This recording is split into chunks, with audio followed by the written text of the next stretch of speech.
Welcome to the Black Appalachian Coalition's podcast entitled Black Remembering, where we will bring to you the heavy and the hope across the Ohio River Valley. We want to remember who we are, where we've come from. We want to speak to the oral history of what we've done, what we've achieved. We want to speak to the ills that we have experienced while also finding solutions to those problems, those issues.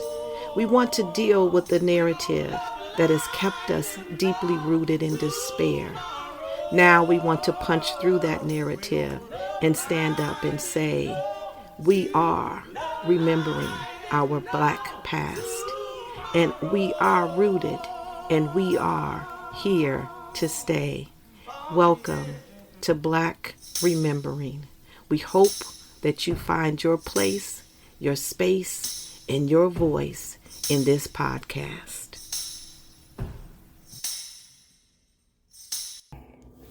We're back again. This is Kimyada Patterson with Black Appalachian Coalition. And we're here with my sister friend, Tawan Harris. Hey, how are you today, love? I am doing very well. That's good. Absolutely. Now, I want to take this time to allow her to introduce herself, where she's from. So welcome. So, Tawan, where are you currently living? I am currently living in Elizabethtown, Kentucky. I've been here for 12 years. Yeah, 12 years to be exact. I'm from St. Louis, as you already know. Right. Yep, the military brought me here and I retired here. Again, I want to give you the space and the opportunity to tell the people, who is Tawan? Okay, well, I will tell you, I am a child of a mother who just hit 33 years, drug-free, sobriety. She is now a college-educated. She has a master's degree in counseling. She's worked in counseling for over 15 years, and she now counsels those who suffer from drug abuse and addiction. And I'm saying this because it means something. I'm also a child of a father who was incarcerated most of my life. But when he got out, he started a nonprofit called Prodigal House. And now he ministers to homeless and disadvantaged persons that, run the same streets that he ran in his childhood. And so I say all that to say, because I'm a child who was born into situations where the odds were stacked against me. But God, I'm telling you, when he has something for you, it's for you. Because I didn't grow up in an environment that encouraged college, but I'm also college educated as well. I went and completed my highest degree would be my master's in social work, but I had completed also a master's in environmental science, and received advanced certifications in defense threat reduction, environmental engineering, and occupational safety and health, which is what I used in my military background, where I served in the military for 14 years, almost 14 years. It was like more so. I know it to the T because prior to me getting out, I had to sign so many documents with when I started and when I ended. And so, to be exact, I served 13 years, 6 months, and 5 days. While I was in, I served as a chemical, biological, radiological, and nuclear officer, where we trained soldiers and just various personnel on how to recognize and mitigate chemical attacks, biological, radiological, or nuclear attacks. But I had medically retired after a devastating lumbar sacral injury during a fibroid removal surgery. And so that's a little bit about me in a nutshell, from how I grew up to kind of where I am now. Now, you mentioned before too, that you grew up in St. Louis. Yeah, yeah. I would say it's really challenging for, young Black boys and girls due to a lot of factors like poverty and crime. Every city has their poverty and crime. But I think it depends on really like where you are, and I guess the magnitude of, what's going on in your environment. But for me, it was a plethora of poverty and crime. Like we were poor. I mean, that's just what it is. And in poor neighborhoods, you get a lot of crime. We had no grocery stores, but we had plenty of churches. We had plenty of liquor stores. We had plenty of Chinese restaurants on the corners. It wasn't outside of the norm to encounter drive-by shootings and fights constantly and all other dangers, prostitution, drug addicts. That was normal. It wasn't like, if you saw it, it was like, oh my God, look at that. That was just a part of the environment that we were in. And what I've learned is that back in the day when I was growing up, I could not stand what we were going through and the things that I've seen. And I learned pretty quickly, like now as an adult, that the parent isn't the sole influence in raising children. Absolutely. The community plays a significant role in bringing children up, because despite my mom's efforts to like shelter us and protect us, we faced like the harsh realities of, like I said, drugs and alcohol abuse just within our community. Troubled members of our family, lots of alcoholism and abuse. And to be honest, many of the most painful memories and the deepest scars were formed outside of my home.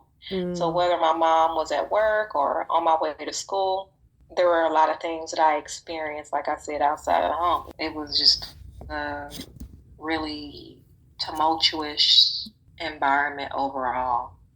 Yeah. Yeah. And it ends up shaping us, right? For sure. Because I'll tell you now, it's definitely fostered resilience and a strong sense of just community in my personal life. And I want to say even, the lives of some of those that I came up with. Like we all value supporting impoverished communities and looking out for people who were brought up the same way we were. We don't leave those people behind because we've now become educated. Exactly. So these kids, the kids that are going through some of the same things that I went through, it's just like, how do we make a change where we're not going through these things in our own country, in our own neighborhoods, our own backyard? So what can you say that could help someone coming up that shared in your experience, and as a Black young woman in Appalachia, to restore their hope? Because it really is, you look around and it's like there is no hope really. So that is really our goal, to restore the hope in our communities, to restore the hope in these children's lives, not even just in their lives, but in these adult people's lives, because they think that, it's, they lived their life, they made their choices, now it's over. It's not over until God says it's over. So what are some of the things that you can say that you think that can help restore some hope? Because, we've all been there. We've all seen some things. There's so many things that are going on in our society that will cause you to lose hope. But I would say, like, if you're facing similar challenges, maybe you're a first generation college student, or maybe you aspire to go to college, maybe you aspire to be something beyond what your circumstances are giving. I would say that despite the struggles that you're enduring now, there is hope and a brighter future ahead. Your experiences might feel overwhelming, but they're not a reflection of your worth or your potential. I would tell them that they are resilient and they're capable of overcoming obstacles. The journey may be tough, but each of us are equipped with strength, with wisdom, and the ability to have empathy that will serve us well. You know, we have to use our experiences as fuel to propel us forward rather than an anchor to hold us back. I would say, you know, believe in yourself, believe in those little dreams that you have.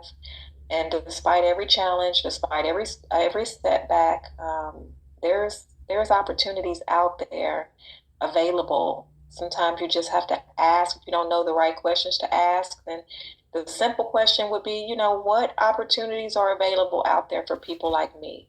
I mean, we definitely have a lot of resources now with the internet where we can just Google or go to a library or, you know, find it somewhere on the internet to try and figure out the path that we want to take, because so many people have already done it before us. So I would say keep striving for your goals. You know, never underestimate the power that you have within yourself, the power to bring those dreams forth. I never imagined myself being a college graduate because that wasn't something that was encouraged to me. But anytime someone poured into me or sowed a seed, I did it. Like, long story short, I was actually going to join the Army right out of high school, and I was on my way to the recruiting office. And as I was going up those steps, there was a man coming out, and he said, "Where are you going?" And I said, "I'm about to join the Army." He said, "No, you're not. You're going to turn back around, and you're going to go to college and join the Army outside of college." So him just pouring that into me, I then didn't know how to go to college, so I went and asked the guidance counselor at the school, and I said, "How do I go to college? And how do I go find a college that has the ROTC?" And so with that simple step, you know, bridged the path that I'm on now, and, you know, me joining the military with everything. So I would say stay resilient, stay determined, never lose hope, because you really have the power to create a life filled with purpose, with joy and fulfillment. And you are worth being loved. You're worth being valued. You're worth all of the good things. Just because your life might seem bad now, you're worth all of the good. Yeah. So there's so much in store for you. So just take it one day at a time. Yes, I love that. So if money wasn't an issue, if you had all the power to create change in your community and in others' communities, in our Black community, Black Appalachian communities, what would be one thing? Just give me one thing that you could do or would do to create that said change. I would focus on addressing all the systemic issues that perpetuate violence and poverty and inequality. You know, this would include investing in education. It would be providing access to mental health resources, creating jobs, improving, you know, infrastructure in underserved, you know, neighborhoods. We would have grocery stores. We would have resources. Yes. I would advocate for policy reform. I would promote whatever I could, you know, to promote equity and social justice. And I would foster a community that fosters a culture of inclusion and empowerment, so that our young boys and girls can feel empowered, that parents will feel empowered. But ultimately, my goal would be to create a community where everyone has the opportunity to thrive, regardless of their background or their circumstances. Well, we here, and this is Tawan, this is Kenyatta with Black Appalachian Coalition to restore some hope. So just take heart. Don't give up hope. You know, it gets better. It does. So that's all we have for you today. And until next time, be blessed and keep hope alive.